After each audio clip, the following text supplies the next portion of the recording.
que a gente pode entender do voto do Fux?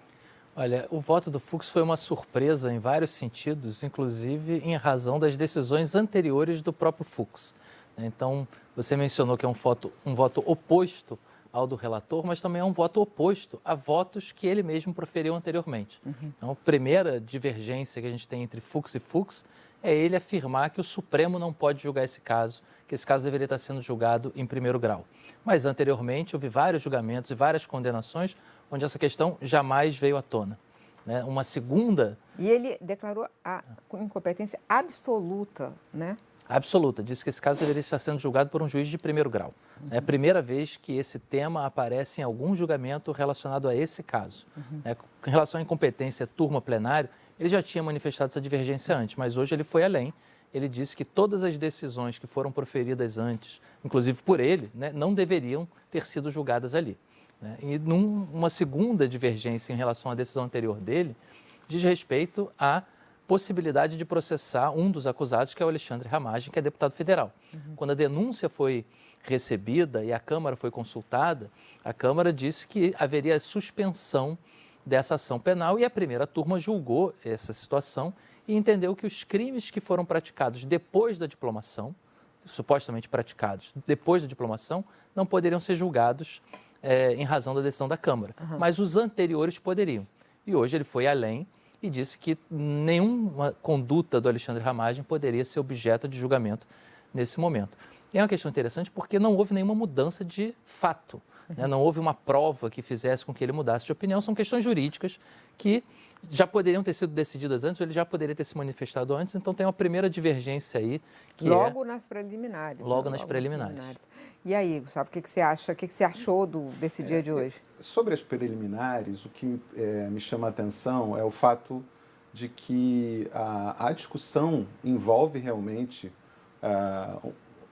uma incompetência que seria absoluta, porque o entendimento antigo do Supremo, da sua jurisprudência, era de que só faria jus ao foro privilegiado no próprio Supremo a autoridade que tivesse praticado um crime relacionado com a sua função e que ainda estivesse no cargo. Mas essa jurisprudência foi alterada, porque o Supremo considerou que havia uma espécie de elevador sobe e desce. O processo fuga, subia e descia. Você foge do cargo e foge do processo. E os processos terminavam por prescrição. Então, essa jurisprudência foi alterada para dizer, não, se basta que o crime tenha sido praticado com uma matéria relacionada ao exercício funcional para haver o foro privilegiado. Então, isso estava, de fato, superado.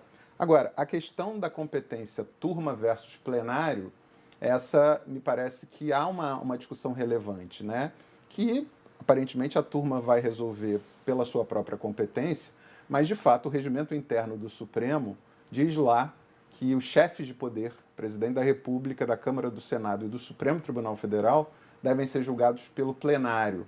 O que acontece aqui é que Bolsonaro já não é mais presidente, embora tenha supostamente praticado os crimes ainda no exercício da presidência. Então, disse o Fux, bom, se ele está sendo julgado aqui é porque os crimes são relacionados à presidência da República. Se ele está sendo julgado pelo que praticou como presidente da República, a competência necessariamente, se ficar no Supremo, deveria ir para o plenário.